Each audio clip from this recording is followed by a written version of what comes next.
Hey everybody, it's GoblinoX and welcome back to another workshop event on Magic Arena. So the workshop events are the events with pre-constructed decks that you can play against each other absolutely for free, and for your first win you get a Haversack of Favor, which is a reward of anything from 500 gold, 500 XP, to a random rare or mythic card. So the two decks for this event are Brawl decks, Standard Brawl decks at that, with new commanders from Ikoria. So the first commander in this event is Cheville, Bane of Monsters. For a black and a green, he's a 1/3 legendary human rogue.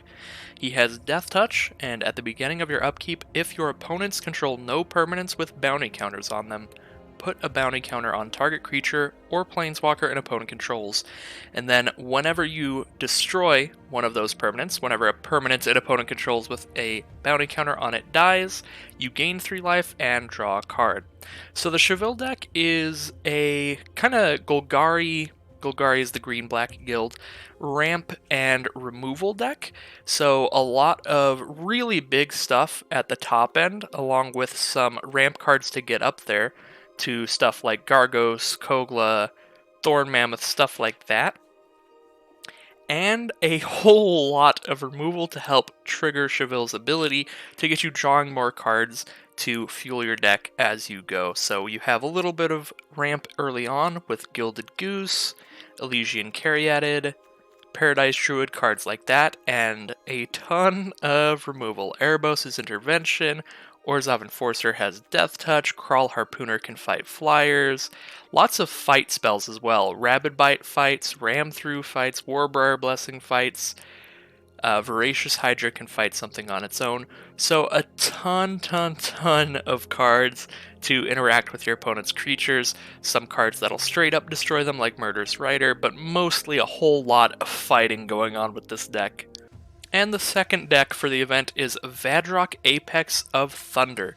Vadrok is a blue, a red, and a white for a 3/3 flying first strike, and it has a mutate cost of 1, and then a white or a blue, and 2 red, so 4 mana total. Whenever this creature mutates, you may cast target non-creature card with converted mana cost 3 or less from your graveyard without paying its mana cost. So Mutate's one of the new mechanics. If you don't know how it works yet, basically you can pay that mutate cost to stack this creature on top or bottom of any non-human creature, and then you get all of the abilities of both of the creatures. So the way that's going to be working in this deck is you're going to stack Vadrok on top or bottom of other mutate cards like Lord Drakus, so that every time you're mutating these creatures together, not only are you casting an instant or sorcery for free from your grave with converted mana cost 3 or less, maybe you're also returning another instant or sorcery from your graveyard to your hand, or you're also making 2 1/1s with lifelink, and you get all of those triggers at the same time. Every time you mutate, you get the trigger of every single creature on that stack that has an ability that triggers when the creature mutates. So you can really stack things up and try to get a whole lot of value out of the mutate abilities here. But the other main strategy of the deck, not just mutating, you have to have a lot of non-creature cards to get value out of Vadrok's effect and to get value out of like Lord Drakus' effect. So the secondary mechanic here is a ton of non-creature spells. You got the early stuff like God's Willing to protect Vadrok. Opt is just cheap little draw spell, Shock as a little removal spell, and then just a lot of good toolbox cards. You can bounce your opponent's biggest threat with this, you can protect your spells, give them hexproof with this, just a lot of stuff like that. Tons and tons of instants and sorceries, especially at 3 mana or less because of Vadrok's effect. And then we have a lot of cards that pay off for having a lot of instants and sorceries in your deck. You've got Invade the City, can make a massive zombie because it makes a zombie as large as the number of instants and sorceries in your graveyard. You have Whirlwind of Thought to let you keep drawing cards as you're casting these spells so you never run out of cards. Ral obviously damages your opponent whenever you're casting instants and sorceries, as well as being able to copy one, so you could live the actual dream and play Ral, use his -2 to copy your next instant or sorcery, and then cast Inspired Ultimatum. Like, that is the rudest thing I think this deck is capable of. So that's the general idea of the Vadrok deck. lots of mutate stacking together, and lots of non-creature spells. So let's get into the event here. I think I'll give each deck a chance in this video. I'm going to go ahead and start with Cheville as he's the first deck, and we'll move on to Vadrock when we get a win with Cheville. Alright, here we are in Game 1, and I believe that the way that these events work is they're never going to pair you against the same deck. So anytime you're playing Cheville, you'll be playing against Vadrock. Anytime you're playing with Vadrock, you'll be playing against Cheville, so no mirror matches here. I'm going to keep this hand. I have a Fabled Passage I can use to grab my black mana, and then on turn 2 I have a Paradise Druid to help me ramp up into more cards. At the absolute worst, I can ramp into Fertile Footsteps to get my 4th mana there. And then I'll have enough mana for, at the very least, Polukranos, which should hopefully move us into the Great Henge. And we did just draw a Castle Lochthwain as well. I'm going to go ahead and grab a Swamp right now. If I grab a Swamp here, then Castle Lochthwain will come into play untapped, as this only enters the battlefield tapped if you don't control a Swamp. Opponent is off to a good start with their mana. They've got the 3-color land as well as a 2-color land. So we need our Forest out so we can cast Paradise Druid so we can get some more mana.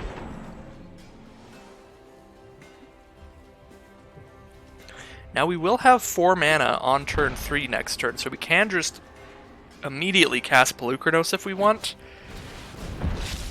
It did seem like a lot of the removal in the Vadrock deck is temporary or damage based, so stuff like Shock that's just not going to kill Polukranos, or stuff that'll just bounce it back into our hand, so I think I will cast him right now, and hopefully they don't have a solution for him quite yet.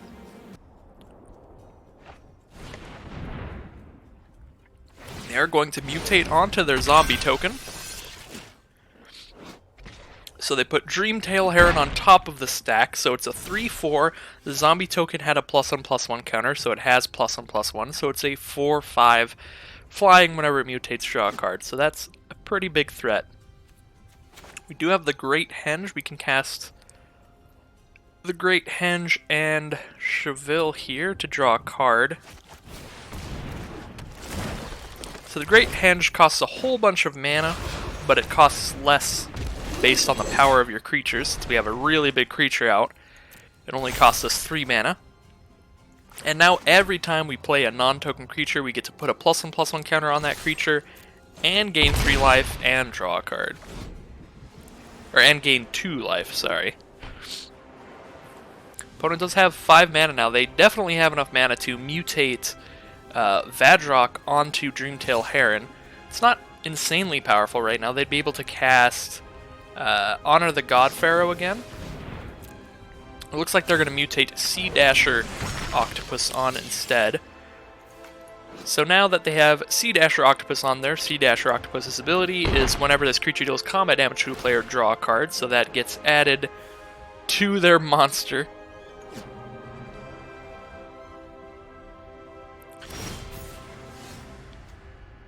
Alright, so we're going to go ahead and put a bounty counter on that mutated thing. And see if we've got any removal for it. We do have an Erebos' Intervention. We would have to spend 5 mana into that. 1, 2, 3, 4, 5. We'd have to spend basically all our mana to do that. Could play Gargos, but then we don't have the mana to cast anything that targets one of our creatures. Cavalier of Thorns. It'd be bad if they make that any bigger somehow. I think I will just go ahead and go for the draw. And just try to kill that thing.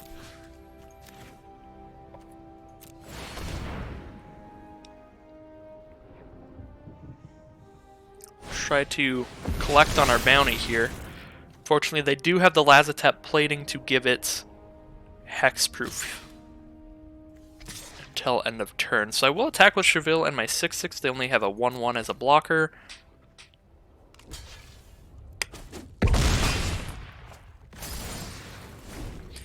Polukranos gets smaller every time he's dealt damage, so he's down to a 5/5 now that he's been dealt 1.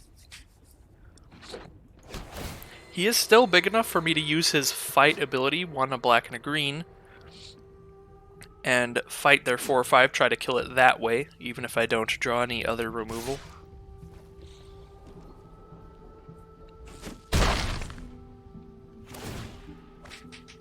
I suppose if they don't play a lot of other creatures this turn, we could just try to kill whatever they play and smack in for lethal. Unfortunately, though, that's a really good card for our opponent. Clash of Titans. Any creature fights another creature, so you could do like they did there and have your opponent's creatures fight each other.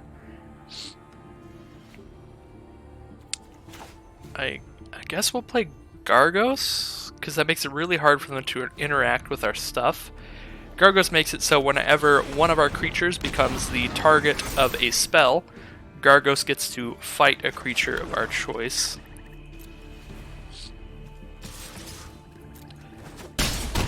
So if they start trying to do more damaging shenanigans, we can at least get Gargos to kill that Heron.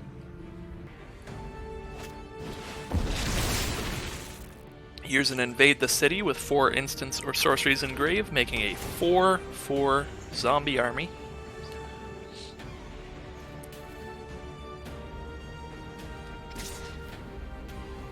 Heron coming in as usual. Opponent is down to 8, and they only have a 4/4 zombie as a blocker right now, only 2 mana up. This could be the turn if we can clear the way for Gargos.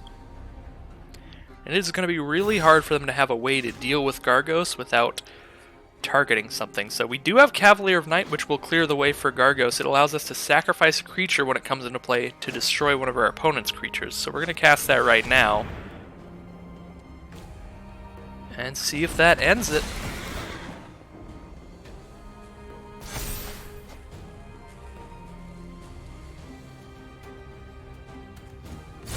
We'll sack our Paradise Druid. We could have tapped it for a mana, so we could cast a 3 mana spell this turn. But I forgot to do that, so by the time he was on the board, the only way I could click on Paradise Druid was to sacrifice it. It does look like opponent sees the writing on the wall. We have destroyed their army, so we get in for 9 plus 3. We get in for 12. Put him at -4. So there was the Cheville Bane of Monsters deck. Definitely a pretty nice deck. I think I'd like to build a deck like that, see how it does against the general meta.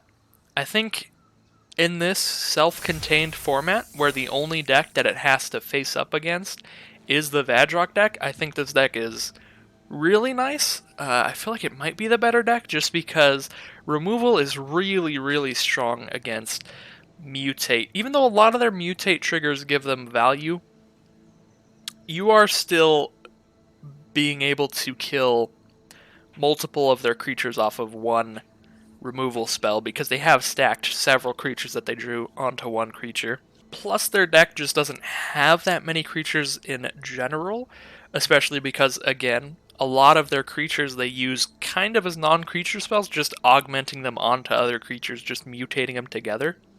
So I think that removal is just really strong against the Vadrock deck. So Cheville, in general, pretty strong deck. But again, would love to see how it does against a general metagame, because I think Nicol Bolas is like a really popular Brawl deck, and that does not run many creatures at all.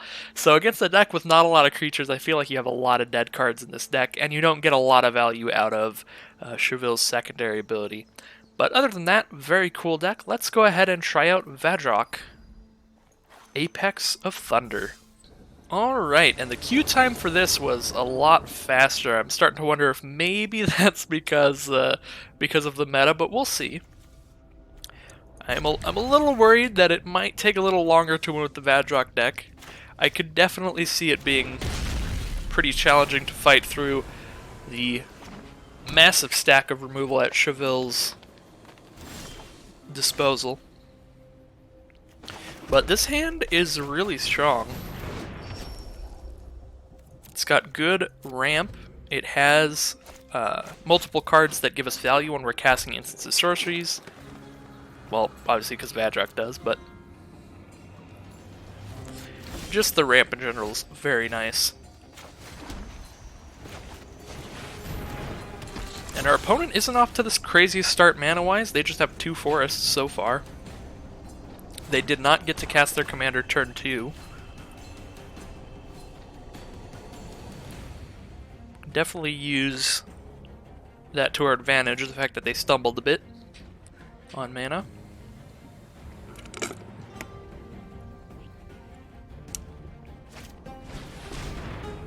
Here comes an Agonizing Remorse. They get to exile whatever card they want from our hand. I would assume they choose the Shore Shark.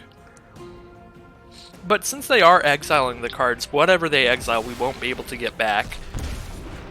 So I guess Shore Shark's ability isn't that powerful with just these instants and sorceries in hand. Alright, so 1, 2, 3, 4. We could have 5 mana if we pay 2 on this. I think I'm going to try to get as aggressive as possible here. Play Vadrock. And go ahead and bash in for 4 with our Murmuring Mystic, because that'll also give us the value of getting that 1/1 flyer out. So we basically had 2 options with Startling Development. We could have cycled it to draw 1 card, or we could do 3 damage and make a 1/1 flyer, and I think I prefer that just a little bit here. So we do have answers to any creatures they play out. We have 2 cards to just bounce them back.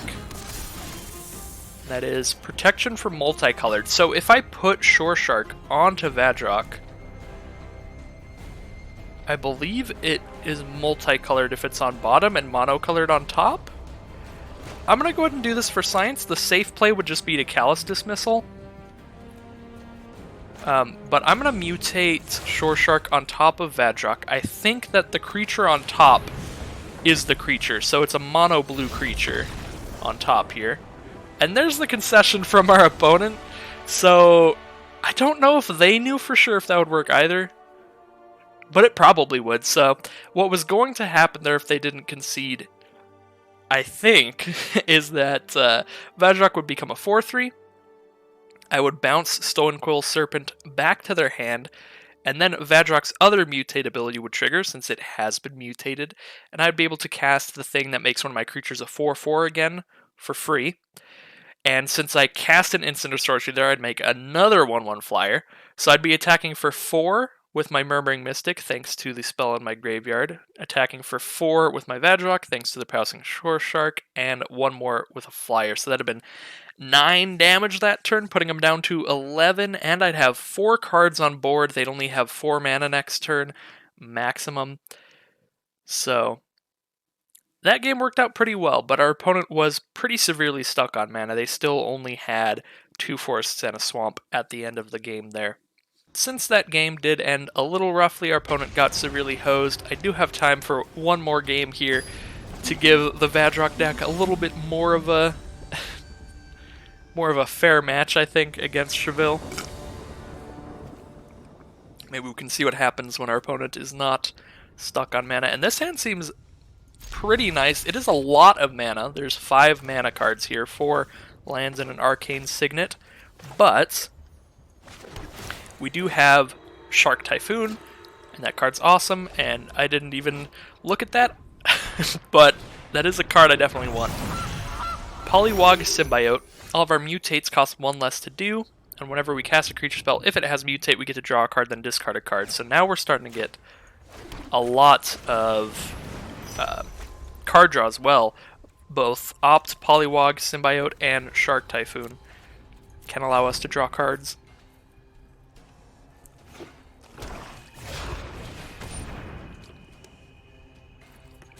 Alright, now this is a start from Cheville that I'm much more afraid of. They got a Gilded Goose on turn 1, so they have ramp plus Cheville on turn 2. Winged Words. I do want more card draw, I'll take it. Forbidden Friendship, get a couple 1/1s. I think I'm just going to draw cards again. We'll scry first. Deal X to creature controls where X is the number of instant sorceries in grave. We do want that. We will definitely have enough instants and sorceries in grave to kill at the very least their goose, because now we already have 2. So when we cast this, it does at least 2 damage now. They do have their 3rd mana. I think we're going to go ahead and shoot that goose.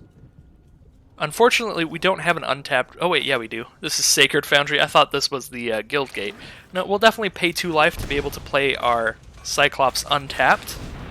This will allow us to kill the Goose as well as have a blocker for their 1-3, or just a target for one of their removal spells. Would not be super surprised if they just put a bounty counter on Electromancer and then kill it. Warbriar Blessing, gonna go ahead and fight for 1. Which, I almost forgot, but since Chevil's got Death Touch, that will absolutely kill the Electromancer. So they get to draw their card, do all their crazy stuff. Yeah, they only have a 1/5 out. I think we're just gonna cast Shark Typhoon and hope that the number of sharks we can produce from this can take over the game through whatever amount of removal they have. So now whenever we cast a non-creature spell, we get a XX blue shark, where X is the spell's converted mana cost. So when we play the Shock, we get a 1/1 flying shark. When we play Forbidden Friendship, we get a 2/2. Invade the City, we get a 3/3. Hopefully we can just stack up a good old Sharknado.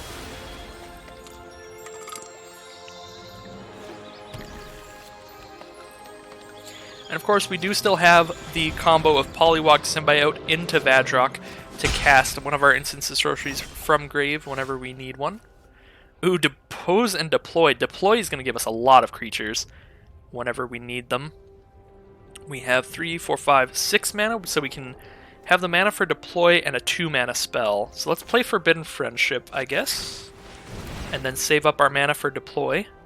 Deploy does seem like just a really nice combo with Shark Typhoon as well, because that can gain you a lot of life if you have a lot of sharks out. Gain a life for each creature you control. We are waiting on our opponent here.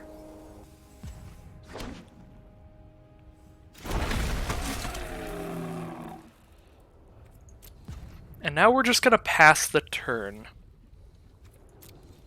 We have blockers out, and we'll have more at instant speed if our opponent tries to do anything crazy. A bounty counter has been placed on our shark. And there's Kogla, the Titan Ape. So when it enters the battlefield, it fights something, so it's going to fight our shark. We don't have enough mana to... well, we don't have enough damage to kill that even after the fight. So that'll be a problem. It also gets to destroy an artifact or enchantment when it attacks. So it destroys it when it declares the attack, not even when it damages us. So we don't really have a way to defend our Shark Typhoon from that. We could do it for 1 turn with our Depose, but I do think I'd rather deploy here, then at least we can just kill the ape after this. And now this turn we're just going to cast as many instants or sorceries as possible, get all the value out of this Shark Typhoon before it goes away. So what do we have in grave for Vadrock? Could do a Winged Words and try to draw into something. Yeah, I suppose I'll mutate onto our human, or onto our dinosaur. Our human's the only one we can't mutate onto. Mutate onto the dinosaur, put Vadrock on top because it's larger, so we can cast Winged Words from our grave. We could cast Forbidden Friendship as well and just have a million blockers, but I think I'd rather draw some cards here, try to draw into a spell that'll bounce the Titan Ape back to their hand to save our Shark Typhoon. Unfortunately, we didn't draw that. We did draw Honor the God Pharaoh. At least we get a 3-power shark here. So we're getting a ton of sharks out of Typhoon before it goes away. Still no removal for it. Alright, so we're just going to try to kill him in the air now, I believe. So we can double block the Titan Ape with 2 3/3s. Oh, there's the scoop. Alright. A little surprising. I guess their hand must have been pretty dead. I mean, it is scary to be facing off against that many flyers, but they do have a consistent way to get card advantage, and they could kill Shark Typhoon once it goes back to their turn. They would lose the Titan Ape to do it, but I don't think it was like completely over for them. Especially if you knew what was in our hand. We kind of ran out of gas at that point. It was just the threats on field that we really had. Either way, I do think the game was certainly going in our favor at that point. Anyways, that was a pretty fun event. I think after those last 2 games, while our opponents were both a bit mana screwed, I am a little more satisfied with the balancing between the decks. It did seem like Vadrock actually does have a ton of separate kinds of card advantage and stuff to try to keep in the fight, even though Chevelle has tons of ways to just destroy your mutate stacks. So yeah, I'd say definitely give it a shot if you are seeing this video while the event is still up. These workshop events are really short, so there's only 15 hours left on this one at the time of recording, so probably 14 or 13 by the time it's uploaded. But yeah, give it a shot if you can. At the absolute worst, just stick around until at least one win, get your little haversack of favor, get your 500 gold. I got 500 XP, I believe. So yeah, that was the Power and Glory event. Hope you all enjoyed, and I'll see you all very soon for some more Magic Arena content.